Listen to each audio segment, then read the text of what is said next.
Welcome back to more of our Ascent of the Pharos, and I thought I'd use the same party that I use for the rest of this floor to enter this door, except I'm going to control Penelo this time. Read the inscription. Ahead the Watcher waits first of three. Ye without wisdom, return whence you came. So yeah, they talked about 3 earlier, so I'm guessing there are going to be 3 mini-bosses slash guardians here. Oh, I think I remember this now. Yeah, we're like in a desert now. These are all sort of visions of places we've previously visited.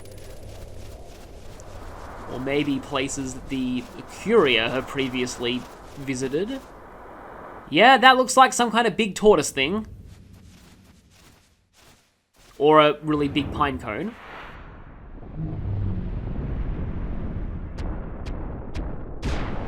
Yep, it's a tortoise. You can just faintly make out a face on the front of its shell. And so this is Pandemonium, which I think just means like all demons or something. I don't know where that even sort of got started, but let's just dispel its protect.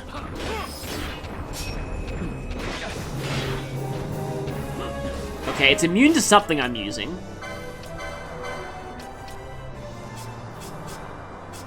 Is anybody using the Holy Lance as my only guess?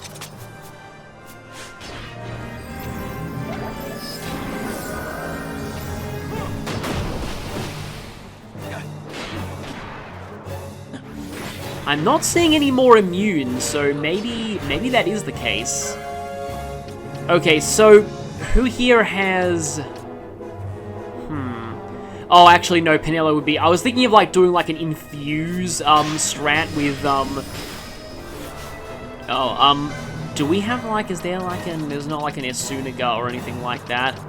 So who's the highest priority to, cure Blind on? I guess maybe Bolthea for now, because Barsh is already curing his. Okay, Barsh just went down. Let's go ahead and, Curaga him, I think. Okay, Bolthea's a bit down on health. Sometimes when you can't really pay as much attention to the numbers in the bottom right corner, it might be helpful to just look at the HP meters. I mean, all 3 of them are keeping this thing very distracted, but I wonder if I'd do more damage if I, Perfect defense. It's now immune to everything. Well, I could try some status ailments, but, tortoise enemies have a tendency to be immune to, tendency to be vulnerable to slow. Nope, it was not. See, now that I have perfect defense up, I may as well just switch over to my buffing gambit setup and just go ham with buffs, because we can't do anything to it right now. Or, you know, Penelo could try and berserk it because there's an enemy present. I didn't design this gambit set for enemies being present.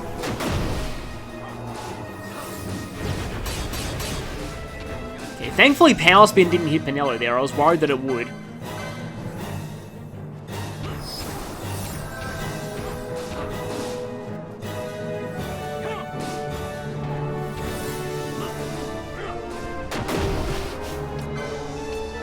I can't dispel that immunity, can I?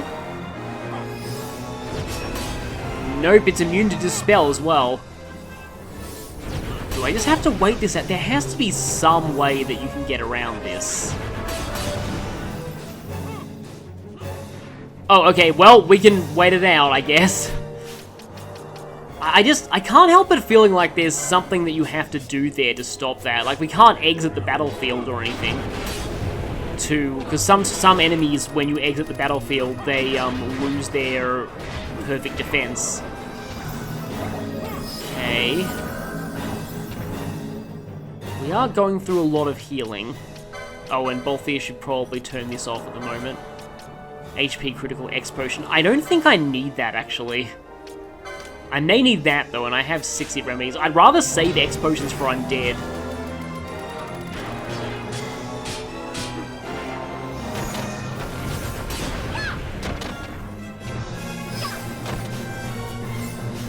Actually, our HP is looking okay right now. Yeah, Penelo still has no espers. Well, haven't actually seen you in a while. I mean, it's almost... Well, guess we're not seeing you anyway. I'd say today, but like, we might see you later today. I might want to summon... Really?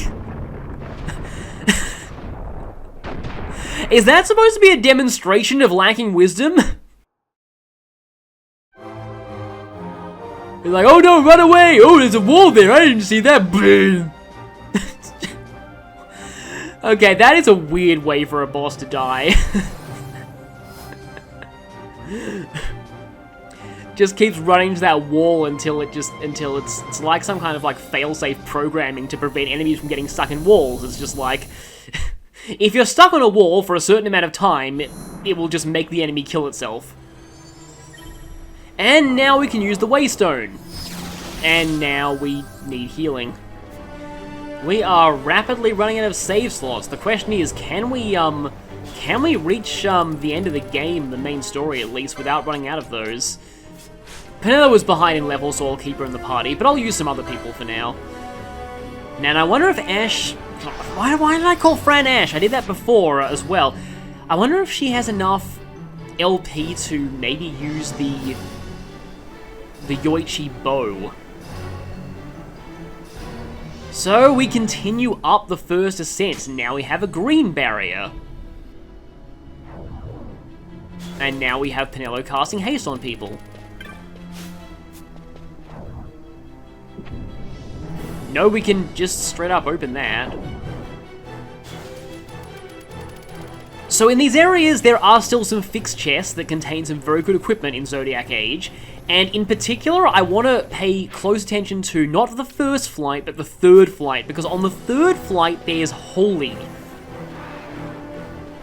So Redis might have that, but we don't actually have this yet, and once we get Holy, Ash and Penelo can use it. But yeah, it is a very slow animation. Redis has been showing us a bit of a sneak preview of it so far.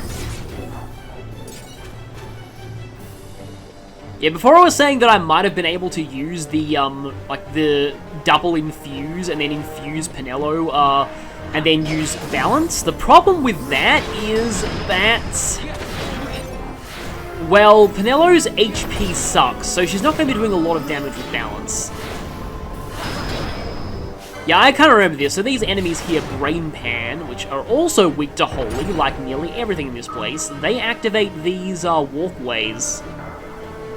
So we need to kill them to do that. And I'm guessing the first two Brain Pans were only for demonstration purposes, and the rest we're going to have to go a little bit more out of our way to hunt down. I'm guessing. That might not be true. They might all be in front of the gaps, but we'll see. Still don't know if I really should be having this haste thing on, but I guess it always helps against these kinds of enemies.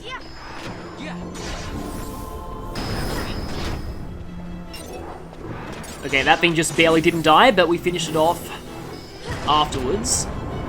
It looks like an Ember Breath. I was thinking there was like an AoE attack and then maybe we could avoid it by standing far away from you, but it seems like it is aimed. So Penelo was taking that no matter what I did, probably. Yeah, see, here's another Brain Pan. Oh, but they have Reflects.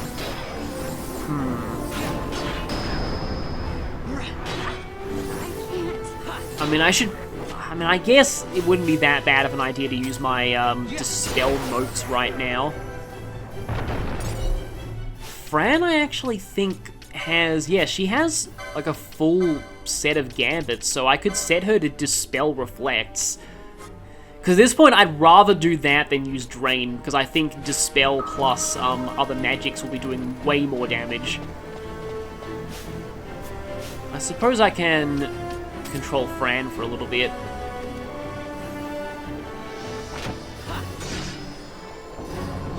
Okay, this thing's not vulnerable to Dark, so she's just attacking it. In fact, that might be a good opportunity to try and give her the Yoichi bow. The question is, can I get to it yet? Artemis bow. It's there. Okay, I could get that via Achilles, though. Traitor's Bow. It's like the reverse of Takumi. Because he talks about other people being traitors. Yoichi Bow, and technically speaking, the lightning arrows are stronger than everything else I have, but enemies here could be resistant to lightning. I guess we'll try anyway. Oh, I was about to just try and pay attention to the damage that Fran was doing there, but let me see, the Yoichi Bow, yeah, it looks pretty cool. All the bows in this game are really huge, especially the Great Stone Bow. I never really use that thing, but I just still think it looks really funny, but yeah. Yeah, see, we've already found one of them, and it looks like we need more of them. Oh, this is another thing that's actually reminding me a little bit of Dr. Brain, that game that I used, that sort of puzzle game I played as a kid, because, there were sections of that game where you had to, like, build a bridge across, like, an abyss by finding all of the pieces and putting them in the right places. And it being a puzzle game, the bridge had to, you know, there was a pattern the bridge had to follow. Ah, yes, so they are hiding some of these things away. I was right earlier. You do need to directly hunt them down. So these things seem to be weak to holy, but not immune to dark. I do think the hurried, like, feel of this music fits here, but I am admitting it's starting to get a little bit repetitive given how big this place is, and it's not a particularly long song. On paths you must rely, and by path of living flame have you come. Frozen in stone, the green flame passes from time, stone now and evermore. So, in other words, find the statue enemies with green flames on them and kill them. It's a bit weird they gave us that inscription right after the gameplay had already kind of demonstrated that to us. I do like that. It's not often that you see what's referred to in sort of game design courses as anti. I think it's anti-piece, because anti is like before. So the Dragon Helm. Who here can use that? It's worse than the Mage Power Shishak, though. Balthier can use that, though, and it's better than what he currently had equipped, so I may as well go with that on him. I think there's also a suit of Dragon Mail somewhere around here, too. Sounds like I'm talking about a male dragon, but no, it's M-A-I-L. And yep, that's the whole platform. So an anti-piece, for those who don't know, is like a wordless tutorial. It's basically when the game shows you, like, demonstrates how something works without directly telling you, but, like, in a way that the level design makes it obvious that it's like, oh, that's how it works. So, for example, like, I actually think the first instance of the brain pans here was a perfect example of an anti-piece, because they're right in front of an impassable gap in the path, and when you kill both of them, green platforms appear in the path, so that directly tells you that killing those things makes those platforms appear, and you need to do this to keep progressing in this area. Without any kind of direct tutorial. And then it's a bit redundant that they give you the inscription later that's like a cryptic hint towards that when you've already kind of learned how to do that, hopefully, just by the earlier sort of stage design. Platformers like Super Mario games really like using anti-pieces. Like, for example, like, I don't know if it even counts about the first Goomba in... There are entire analysis videos on 1-1 in the first Super Mario Brothers. But, like, for example, like, it is in... Like, and it's things that you often take for granted and not even, like, realize it. But, the first Goomba is impossible to get past unless you jump. So unless you... Like, it's basically a gatekeeper for the player learning how to use the jump button. If you cannot find out where the jump button is, you can't complete 1-1, because there's no way to get past the first Goomba. But at the same time, the game never tells you you need to be able to jump to get past here, so... Again, and there are a lot of people who advocate for this kind of design and think it's, you know, obviously better than other types of tutorials, but I sometimes feel like, especially in some RPGs, you do often need written tutorials sometimes, because some of the mechanics are a bit difficult to teach just by straight up showing you rather than telling. More like the ways that certain abilities work and things like that. Like, for example, I do like how this game wrote in, like, a story justification for Balthier talking about how guest party members work in a way that made sense as an in-universe conversation, but at the same time is a tutorial on how guests work. Seduced by the fool is the fool who cuts not his own path. Celestial glory never to behold. Well, that's actually kind of ironic, considering that we're trying to cut our own path here, and the Acuria are sort of wanting us to follow their own predetermined path. Looks like there is... Yep, there's a hidden chest in here. Sorry about that, my capture device cut out there, but you probably didn't miss much. It was just a, just another run-of-the-mill, enemy. And Penello's running really, really low on MP right now.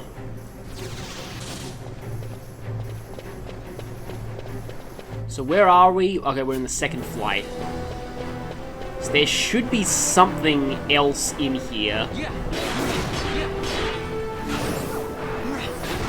Oh, yep, countdown actually hit that time. And, well, Varn has all the remedy laws. I was just thinking, though, and there are some RPGs that do kind of use wordless tutorials, but the example, like, the first example that came to mind to me isn't really an example. It was Matador from Shin Megami Tensei 3 Nocturne, who is often considered to be one of these. The gimmick of that fight is that he has a move that maxes out his evasion, and this is a game where missing attacks makes you lose turns. So, him having maxed evasion is a really big deal. And the main way that people use to beat him is, I mean, there are a lot of other creative ways I've seen people use, but... Aha! Yeah, I had a feeling that there'd be some kind of illusion here. Yep, that is that false thing that they told us not to be tricked by. But what I was saying, there's another one here.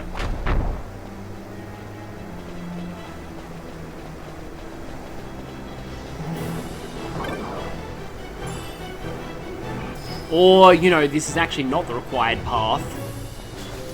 I mean, it would actually make sense for the Acuria to make the off-the-beaten path that you have to go out of your way to get to not the right way to progress. Oh, there are a whole lot of those things. If I use, like... no, I need to go to Arcane Magics. If I use Darker on... Oh, these ones aren't, like, awake yet. There we go. They have health bars now. I can target them. If I use Darker on the middle one, no, that's not a big enough area. It's not going to catch all of them. That's unfortunate. But, like, what I was saying about the, Matador. So, like, what most people use to beat Matador is that they use debuffs to reset his evasion back to normal while using buffs to raise your own evasion, so that you can hit him more easily, and that makes the fight a lot more manageable. So what people think is that fight is a wordless tutorial telling you that buffs and debuffs are extremely important. But the thing is, like, where that theory falls apart is that Matador was not even in the original version of Nocturne. All of the themes, including Matador, were added to Zodiac Age as new content, including Dante. So they're actually added in Aurelius, and thus the original version of the game was not designed like with Matador in mind. Okay, that's interesting. Looks like there might be more brain pans to fight to, Oh, hi there. Oh, Arrow Knight. Yeah, we saw you back in the really dangerous part of the Lusu mines. Weak to lightning, and Ash has the Storm Staff. This isn't going to end well for you at all. Unfortunately, he died above a bottomless pit, so... Yep, we're not going to get any loot from that. But yeah, so the original game was designed and balanced. Oh, Penello just reduced her MP to 0 with charge, but it doesn't really matter because she can just use it again. The original game was designed without that in mind. So Yeah, it's actually not really a tutorial. I think that treasure over there is actually a Perseus bow, which would be even better than what Fran currently has, I think. Can't find any brain pans around here, so I don't know if you have to fight some on a higher floor or anything. I'm not sure how you would get to that. But this, the third, we should be in the third, right? Yeah, we're in the third flight now. The third flight is very important because Holy is in here somewhere. Holy was another Final Fantasy spell that was a plot device in FF5, I think. Why did I say 5? I meant 7. You know that thing where sometimes you say one thing and mean another thing, but yeah. Holy and Meteor being plot devices in 7. I just always found that kind of weird, but I think Meteor is also a quasi-plot device in Final Fantasy 4. I do know why, though. So I remember reading about that on, I think, TV Tropes' gameplay and story integration page. Okay, we've got quite a few areas we can potentially go here. Ah, that's probably a fool's facade.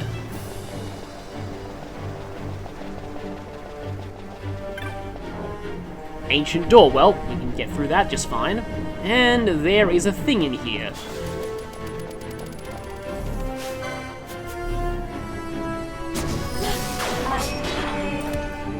I don't know if that was like death or anything like that, just Fran just kind of suddenly died. I suppose I can start controlling Ash now, though.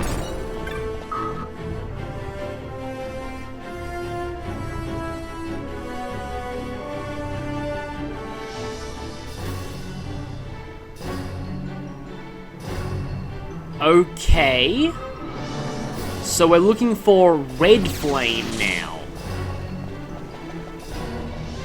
That is important to know.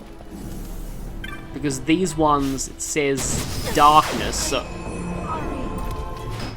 Gonna swap Varning just to remedy that doom.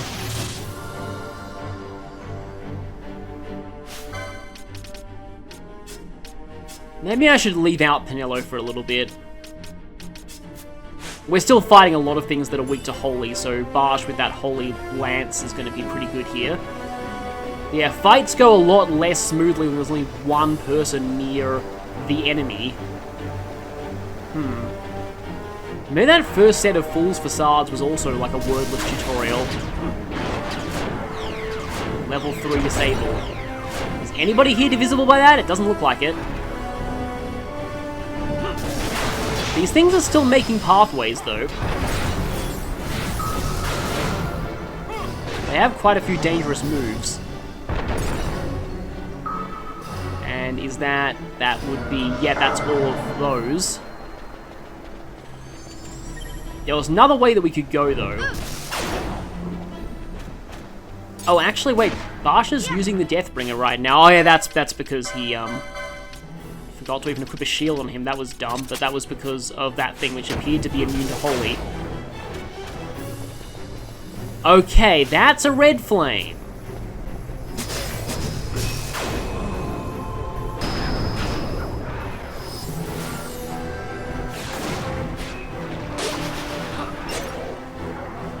I don't know if that green flame is going to ruin things. Daedar.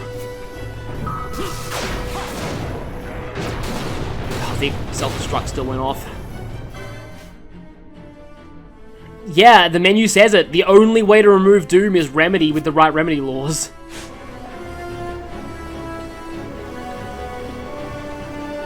Like, if that inscription seems to imply that you want to fight the red flame ones and ignore the green flame ones, but I guess we'll see. Because, yeah, that's a green flame. That's also a green flame.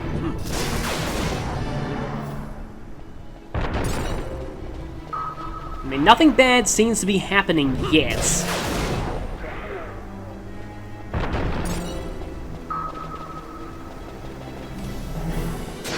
And it looks like we do need to kill off some green ones to go further with,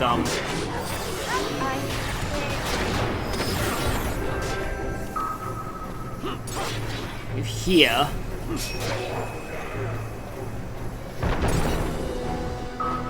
Not really sure why everyone started dying all of a sudden, but it might have been due to... I think it's to do with reflect somehow.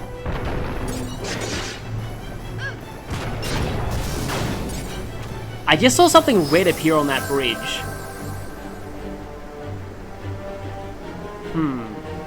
Maybe you have to not kill the red ones.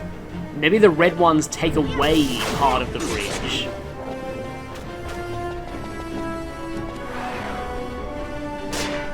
But the only way that would really work is if the green ones respawned, because otherwise you could mess this up permanently. 70 gil. Not holy. At least not yet. And Ash is now level 45, so I guess I'll swap her out for now.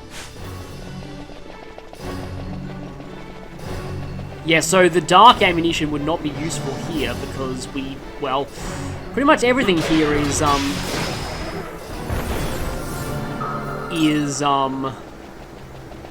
resistance to that and weak to holy.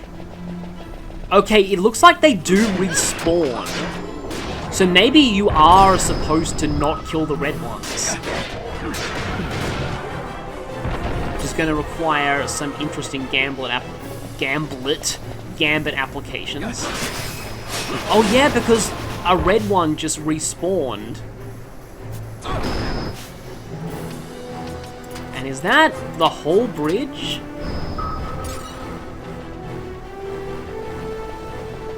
No, we're missing one piece. Oh no, level 4 break. We are all very much vulnerable to break. Yeah, I feel like, yep, we can get across here now. And now we can turn everything back on. Finally, I get some vindication. Barsh having no gambits, is actually a good thing. Oh, but there's a gap there. And I just have this suspicion that it leads to holy. Now this path is totally filled in though, it's probably okay if we kill this? Yeah, it seems like it. Okay, here we are at this fool's facade. Just Gil. And what looks to be somewhere for the elevator to go. I think eventually we do get the ability to use the elevator to sort of go back and forth between these areas.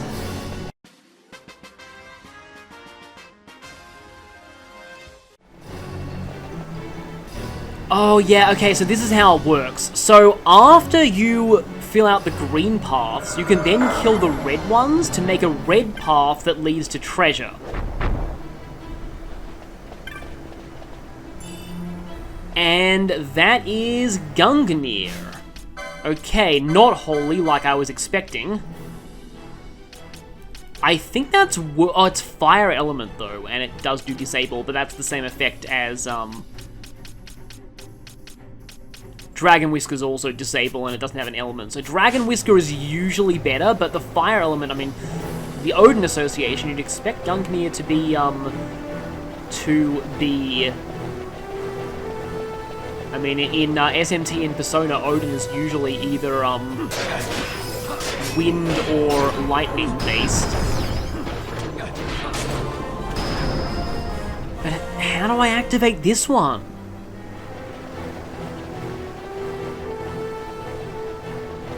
Okay. Yeah, look at this.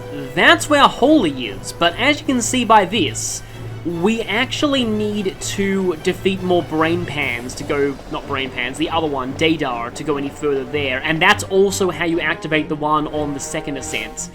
So in that case, I'm going to go ahead and turn everyone's gambits off again.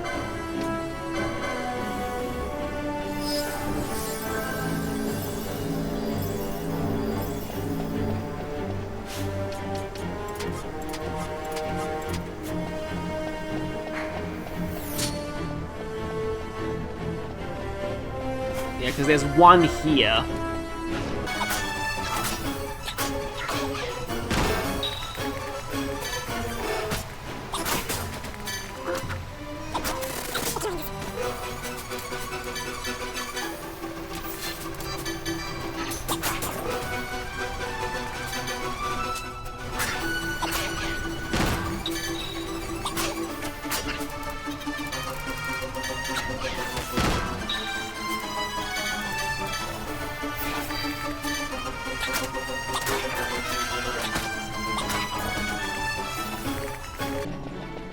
Just going a little further into here, but we're not going to be progressing that far because I want to go back and get the other stuff before heading further up.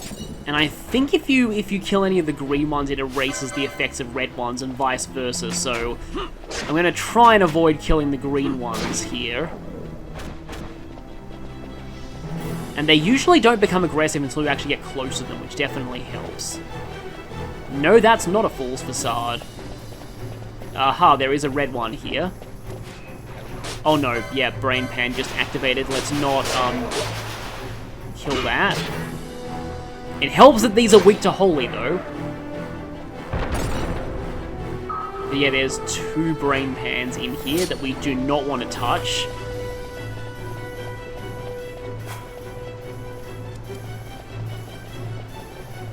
Because, yeah, the one on the second floor is the Perseus bow, and that is going to be very, very good for Fran later. Also, apparently, the best crossbow in the game is in the Pharos somewhere, and it's a guaranteed chest in Zodiac. Can you get this in before Barsh gets exploded on? Just barely, nice. That damage might have actually finished him off otherwise. Yep, that's a green. So let's go fleeing. But there's a red here.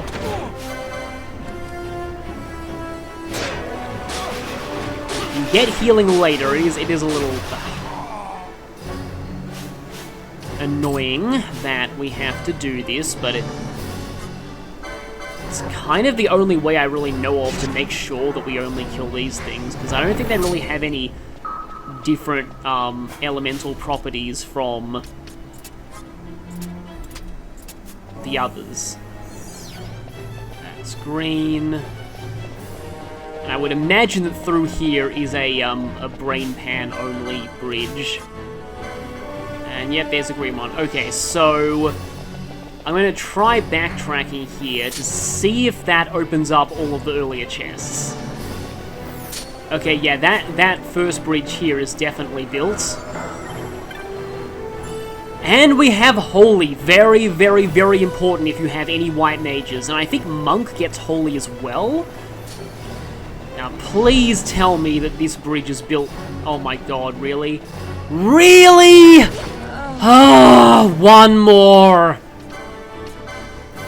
I don't even know if this will help. It probably won't.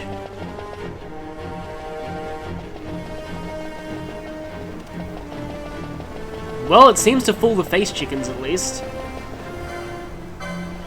Can I just kill this one and finish it?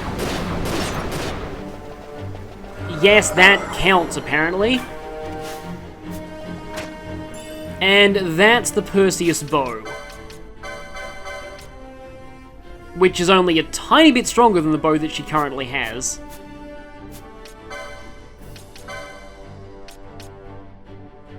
And I could actually license her for that immediately, so I guess goodbye Yoichi bow, you didn't really do all that much for me. We can't really get a good look at it now because we're invisible.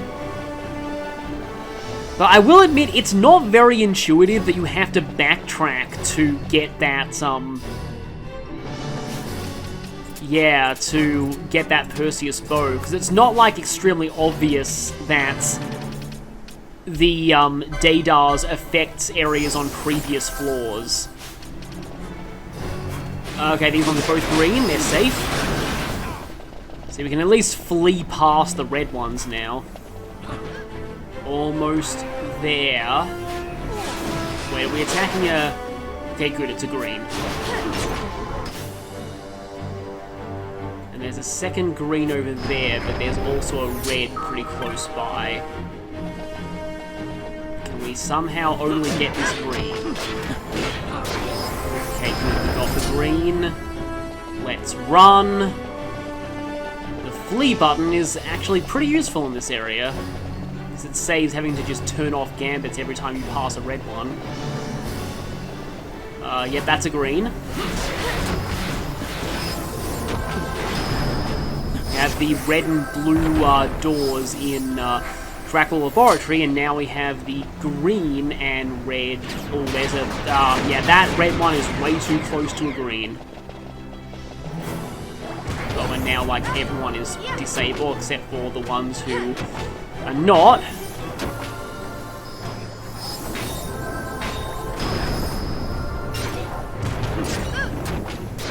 Well, that was a very weird-looking fight. I guess we can get a good look at the... the Perseus bow looks a little bit generic, if I'm being honest. Okay, around these, like, always look out for those faces around corners. And here's a green, so this one's totally safe. Doesn't have reflect on, so it's even more safe. Because Fran has been killed multiple times by Red as wholly reflecting into her face. Because he usually gets it off faster than she can dispel. Ignorant child, born of chaos.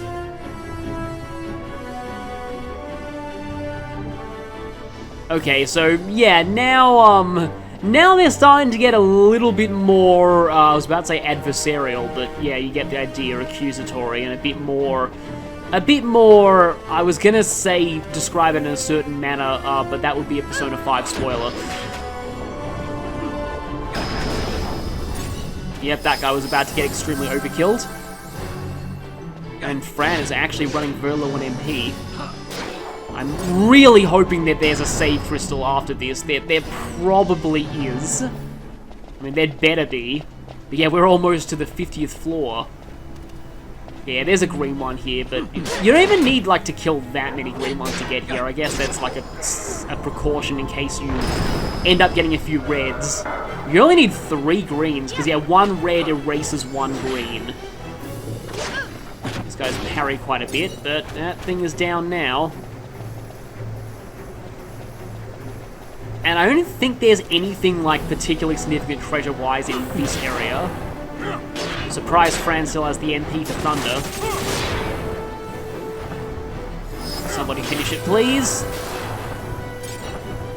There we go. We should be almost out. Because I do know that there is a very major boss that is coming up in this place. What was that? Oh well, it seems to be going away now, so I'm just going to ignore it. But they wouldn't throw us into a major boss without a save crystal. And I mean, I have autosaves anyway. So this is like one... Yeah, there's a save crystal here. And usually in areas with save crystals, there aren't any enemies. Ignorant child, whose works are ephemera and folly. Never forget that it is not your powers which over the temporal world hold sway, but our king's own providence. Is that King Gerun? Because I always considered Gerun either female or gender neutral based on the way they sounded. Because they wouldn't really be talking about the Dynast King in here. But as things stand, we do have a save point. And do we have... I know that we do get an elevator eventually. We might not get it just yet, though. But we've been through what felt like the longest staircase ever, so I will see you next time for yet more of the Pharos. As I said, this is a pretty long dungeon by this game's standards. But at least we have Holy now.